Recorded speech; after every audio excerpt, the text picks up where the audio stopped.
Hey guys, summer has wound down and now we're well into autumn, and I'm going to show you how to put together a device that will turn your garden waste, whether it's your browns, which is your carbons, or your garden refuse like oranges, yellows, greens. Those are going to be your nitrogens. I'll show you exactly how to turn this into compost for next year's garden that will get it off to an incredible start. So let's head into the greenhouse and I'll show you exactly how to put it together. So guys, I started out with a large compost area where I would just pile everything in, and I'd have to turn it with a shovel or a garden fork, and it's really hard. But this method uses just a common 32-gallon trash can, and it's got a few tweaks to it, but makes it super simple to turn this into some really, really rich compost. So I'm going to show you exactly how to do that. It's super easy. So let's get started on it. So guys, the reason I'm using black is that in the warmer parts of the day where the sun is shining, that's going to draw in heat and help decompose what we have inside of it.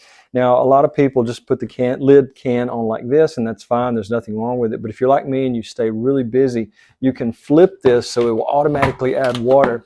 Just flip it upside down and you'll have a few holes drilled in the top of it. And so when you occasionally get rain, it will drain into your compost, and that will make it a little bit easier. One less step you have to do yourself. Now, again, if animals are a big problem in your yard, like raccoons, we can get just about into anything. You can put a brick or something really heavy in the center of this, and that will prevent them from getting there. If that doesn't work, you can always use some type of clamp, or you can put a bolt, a screw, or a nut in there, use some deck screws, whatever, and that'll hold it on tight. But you want something that makes it easy to get this lid on and off when you have to turn it occasionally. Okay guys, the first thing we're going to do is we're going to drill the holes on the bottom, and that's going to help with the drainage of all of our liquids in here, but also this is going to help allow earthworms to come into the compost and do what they do best, which is help break down the compost and add worm castings to our material, and that will make a huge difference for next year's spring garden. So guys, what I'm using is a 3/8-inch drill bit, and the reason I'm putting so many of them is so we want as many opportunities as those earthworms to get into our compost. Another reason I'm using 3/8 is I don't want rodents like moles or mice to get into the compost and start making their nesting area in there and eating our compost. So we just want to keep only one creature being able to get in there, mainly the earthworms. Some insects are fine, and that's not a big deal. If you do have a big problem with insects getting in there, you might put diatomaceous earth around the perimeter or the base of the trash can, especially in the heat of summer when ants are at their most active. Now that explains why we put the holes in the bottom of the can, but for as the side goes, that's a little bit different reason. We want lots of oxygen in the compost, and that's for better aeration. And there's one extra added thing I'm going to add to this bin, and it's pretty simple and pretty easy to understand why I'm doing it, but I'll tell you that after I drill the holes.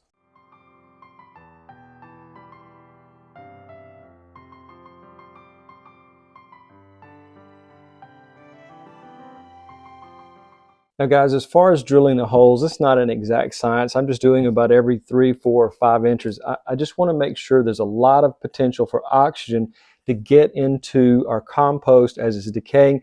If there's not good oxygen, you're going to have a really smelly compost bin. So remember, oxygen is our friend in this situation. We want as much going through there as possible. I'm going to show you one more item I'm adding to the interior of this that will also aid in oxygen and helping everything break down through that positive microbial growth. So guys, again, talking about having maximum oxygen in our bin, I'm going to use this piece of PVC I just had lying around the greenhouse, and I'm going to drill a lot of holes in it, 1/4 of an inch, maybe one on each side, and just kind of put them sporadically across the PVC, and then I can put them in there as I'm adding, and that will add a little vent, kind of a chimney effect that will allow more oxygen into our compost. And if you have something even bigger, this is about 1.5 inches.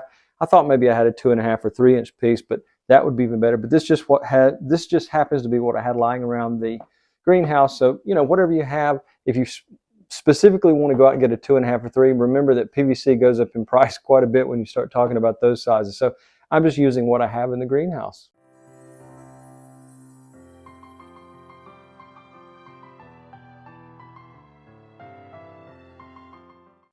So guys, we have our center chimney drilled out, and this is just going to act as more airflow.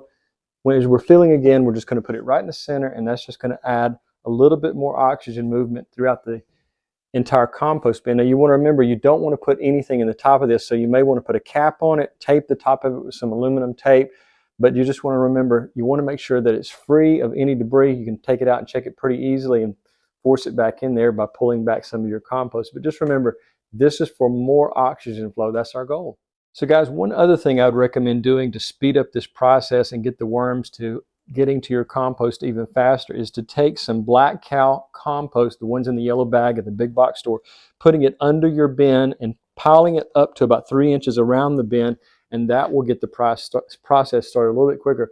One other thing, if you live near a pet store, which they sell earthworms there, and that's usually for the large reptiles they have for feeding. Also, you can go to a bait shop or a sporting goods store, and a lot of times in the refrigerated sections, they will actually have earthworms. So you can buy some of those for practically nothing. They're usually sold in a little cup, and you can put those directly under your bin, and that will also get the process started even faster. So guys, the way this works is it's a triple layer system. We have our leaves, brown things like pine needles and things like that. We collect this throughout the year. We can leave it in bags so it stays dry.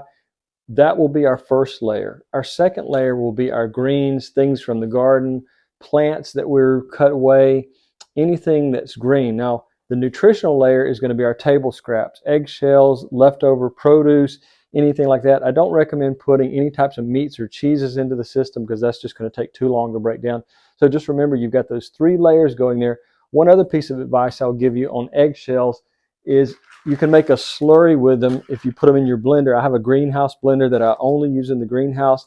Put a little bit of water in there, maybe a cup or 2, and then mix your eggshells thoroughly because it takes them a little bit longer to break down in your compost bin. Now, I mentioned our center chimney that allows oxygen to flow through our compost. One other thing I did not mention is using a pool noodle. This is something else you can use. Hole in the center allows oxygen to flow through, and it's probably going to be one of those things you'll just punch a lot of holes in it to allow it to do the same thing.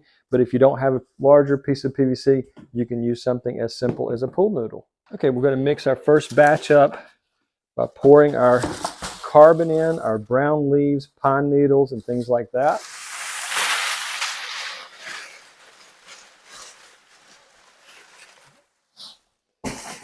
And since these are so loose, it's probably going to be a lot thicker, but it will get compacted down once we add more stuff in there.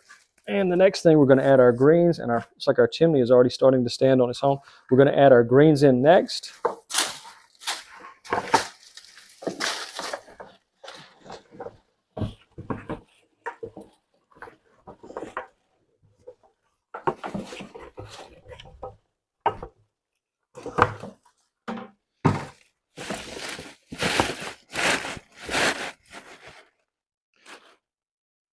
Now the last thing we're going to add in is we're going to add our kitchen scraps. So next thing we're going to add is our eggshells. And again, like I said, if you want to make sure these break down even faster to add calcium back into the soil, run them through the blender, but I'm not doing that today, but I probably should be.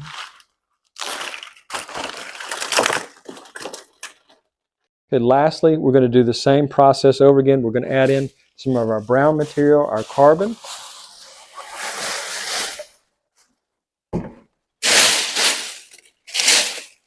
So we'll just keep repeating this process till we get to the top, and it will compact down over time.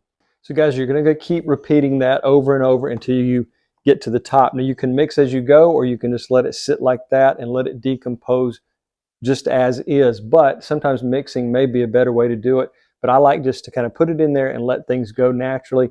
I'm going to fill it almost to the top, and like I said, it will compress over time. So an important thing to remember is you want to make sure your compost bin stays in a mostly sunny area so it can heat up and that activity can take place. Also, you can check the temperature of the compost you're making with a nice pH meter that also has a temperature sensor on it, and just make sure that activity is happening. Also, you need to water it maybe once a week with just a light misting to make sure it doesn't dry out if you're not getting enough rain. Another thing to remember is you want to turn this about every 2 to 3 weeks and get in there with your gloved hands. I don't really want to do it with my bare hands because I don't know what kind of bacteria is growing in there. I hope it's nothing toxic. But anyways, that's something you may want to do, is just about every 2 to 3 weeks, turn it over by hand, remove your chimney, make sure it's not blocked in any way, and just give it a light watering after you assemble everything back together. Now guys, if you're like me and you always have a million and one projects going and you forget to water it, or you think that you might forget to water it, just take your drill, flip your lid over and drill about 3 or 4 holes in the center. And as long as you're getting an average rainfall, this will fill into the can and allow just a little bit of moisture. You don't want the holes too big, maybe 1/4 of an inch, but that way it's just getting a nice little bit of moisture to make sure that your compost doesn't dry out.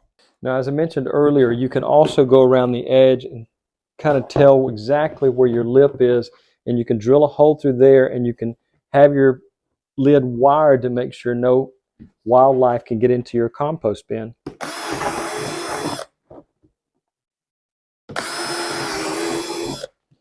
And we can wire this, we could put a bolt through there, just whatever, and that will keep your lid intact and make sure any things like raccoons or other animals are not able to get into your bin.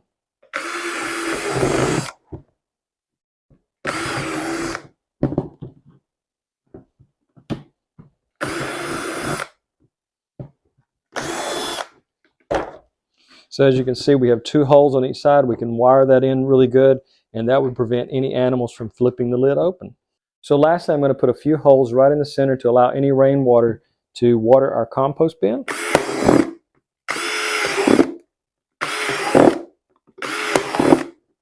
That'll also allow a little bit more oxygen movement through the entire compost bin, but also we don't have to worry about coming out and watering our bin, as the lid, when it's flipped the other way and there's no holes, it's not going to get as much water on it. So this kind of helps us, just takes one thing off our list of chores to do.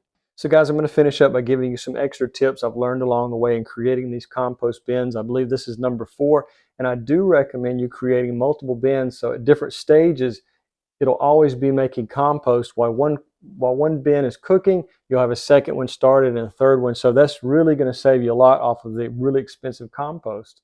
Also, I want to tell you that about kitchen scraps, it's a good idea to keep them in your freezer in something like a Tupperware container. That will also help them break down faster when you bring them to your compost bin, and also running them through that greenhouse blender, making them into a slurry and just pouring it around that layer where you're going to have the nutritional layer. Now, you're also not limited to using something like a trash can. You can make the exact same type of compost bin out of something as small as a 5-gallon bucket, lidded 5-gallon bucket, and do the exact same procedures on a little bit smaller scale. And you could actually set this in your raised beds or near your vegetables, where you can easily move it to the one to the other without having to do anything heavy like this if you have any mobility issues. Now, another tip I have as far as your leaf or your brown carbon layer, if you'll just have a separate can that's not drilled in any way, and you can keep a lot of leaves in that can, so that when you do add each layer, you can just go back and add that layer easily from your carbon bin.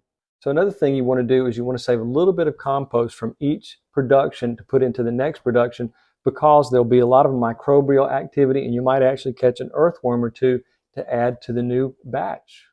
Now, another thing you want to use is something like the garden rake, like this one. It makes it a little bit easier to dig down into the soil and turn it every 2 to 3 weeks, rather than using your bare hands, because you don't know what type of microbial activity is in there. And also, if you have any cuts on your hand, it may not be a good idea to be reaching around inside of there. It might cause an infection of some type.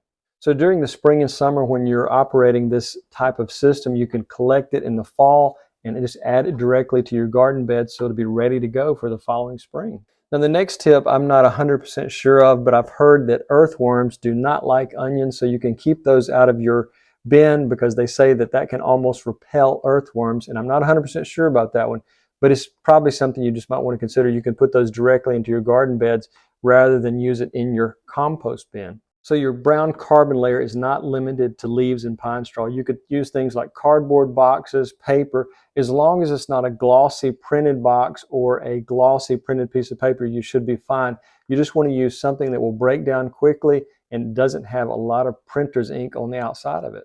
So guys, also, if you're worried about smell, that's not really going to be an issue if the oxygen and everything is working properly inside of it. But if you want to make the compost have an even better smell, you can add citrus pills like lemons, grapefruit, and oranges. Now, if you're having a severe problem with ants around your compost system, then you need to use some diatomaceous earth. You can sprinkle this around the outer perimeter, and that will keep ants away and a lot of other insects. Just remember that once diatomaceous earth gets wet, it's good to add some more, because it loses its effectiveness once it is wet.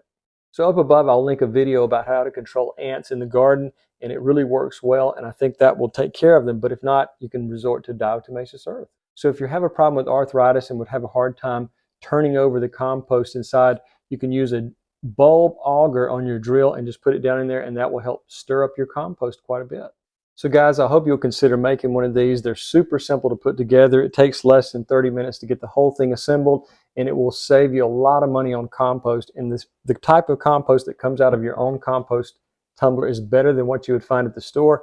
It's super easy to make, and I hope you'll try it. So anyways, if I left anything out, please leave a comment below, and I hope you'll like and subscribe.